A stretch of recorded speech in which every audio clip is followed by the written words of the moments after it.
I had a really bad movie theater experience with this movie. This month, I've had 3 bad theater experiences. 2 were in the same day. Now, when I went to this movie, I did not drink enough water. And I found out because I got a headache when I was in the movie theater, and I was unable to get any water because I don't trust my local Cinemark's food or water for a very good reason. As well as I didn't have my water bottle, so I actually had to wait till the end of the movie to drive 2 minutes to the McDonald's to finally get some water. So needless to say, this is an experience that I will not forget. Now, Psycho Killer tells the story of Jane, who is trying to track down a satanic serial killer after the murder of her husband. Now, the thing that surprised me most about this movie isn't anything to do with the actual movie itself, it's the rating after. Now, I never do this, but for some reason, I just felt like I should. But I looked up the score for this movie, like what I was looking at. And I was surprised to see a 0% Rotten Tomato scores. I looked again today, it's at 7%. And I want to say this. This movie definitely has its problems we're going to get to. But it is not that bad of a movie where it deserves that low of a score. It is watchable-ish. But it is not like that terrible, that bad of a movie where it deserves that low of a score. And it reminds me a lot of Criminal Minds, like just it could go to any show, like a show where it just focuses on criminal minds or culture, stuff like that. It reminds me of really an episode like that. And it's not the most original thing out there, but, you know, it's just, we're going to get to the problems, but it does not deserve that low of a score. So let's go ahead and talk about the pros for this movie. I think the biggest pro is definitely going to be, I liked how it was shot. I like the color shots, I think, like that. It was entertaining enough for me, so I like that aspect of it. And mind you, I had a headache, so I was like hyper-focused on it. So it was entertaining enough. I thought it was shot well. Going into the mix, the kills and gores are also just fine in this movie as well.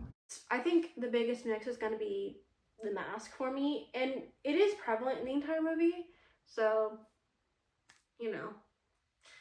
Going into the negative. The best way I can describe this movie negatively, really, is underwhelming. That's the best way. Very underwhelming. This goes for a lot. It goes for the reveal of the killer, which not only is very underwhelming, it also doesn't make sense. Either which way you want to flip the coin. They try to explain it, and the explanation doesn't make any sense. And then at the final end of the shot, you see something, and your mind goes, that makes even less sense. Secondly, we're going to get to why that doesn't make any sense in a second, but I also think that every other character surrounding Jane just doesn't know what they're doing, and I hate that trope where, like, no one believes the person no matter what they do, and that is what this movie does. Doesn't matter that she was right about a million things. It doesn't matter that she's shown that she was right. They had this information that she was given, and she was able to track that person down faster. And this is another thing that was really annoying in the end. At the end, there's like this whole thing when they finally get to like the end stuff towards the end, where they announce everything they're doing. At one point, someone's like, I'm gonna go. They don't immediately run, they announce it before they do it. And just stuff like that got really annoying. Jane is also not the smartest person throughout the entire movie. At one point, she has a plan. It doesn't work. And she doesn't think to park better, so she gets crushed. But when you look at where she was parked, I feel like any person, if they were doing that, would have not done that. Especially because you were so visible too, which doesn't really make any sense. The story also is going to be a negative. It's more maybe pushed to the mix because I think I've seen stories like this before, typically, because again, not the most original thing. But it's the way that things just don't like line up or make sense. This goes back to the killer reveal, which again doesn't make sense, and just things like that, and just, you know, make me not that interested in the story or really anything else around it.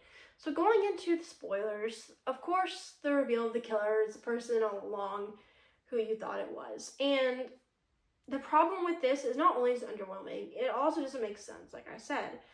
It doesn't make sense in the form of they explain that he survived. Now, I'm going to play a game with you. He survives it, okay. Now, probability of anyone surviving, that's low, but he survives it. Now, he survives it, but escapes. At the ending, you see a desert. I don't know how on earth you would even escape that without being noticed. Presumably, it just doesn't seem possible.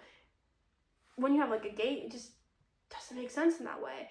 And then just, how would no one not know for that long? Like, you went down low, fine, but like, no one would know what you look like. This was a big case. Like, no one would know what you look like. They showed TV footage. Like, you wouldn't know that. Like, that's so annoying. And this is how Jane kind of handled it. Like, Jane literally showed up. They didn't want her help. She gave every piece of information to them, which she does tell them, and they just don't believe her. Like, she even takes a newspaper and they don't even investigate it. I'm like, really? And she was right about it too, which is even more crazy. But I don't know. It's just so much annoyances in that sense. I wonder what happened with that, the guy that he let get away.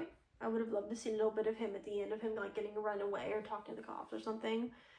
But no, he gets away, I guess. And the cult stuff too. They were going for something interesting with him, like another cult leader, like going into like another cult, and they're Satanists, so he's using it like a certain way, and he's like a true believer. This cult leader is a true believer. This one's not. I think Kias takes him out. That could have been interesting, but didn't really end up being that interesting. So overall, this movie does not deserve the 0% Rotten Tomato scores or the 7% Rotten Tomato scores, but it's not that great of a movie. It definitely has its things that don't make sense and its weaknesses, but overall, I had a pretty entertaining time, even with the flaws that this movie has. So comment down below if you saw Psycho Killer, you are going to go see it. And I'll see you guys soon with a brand new video.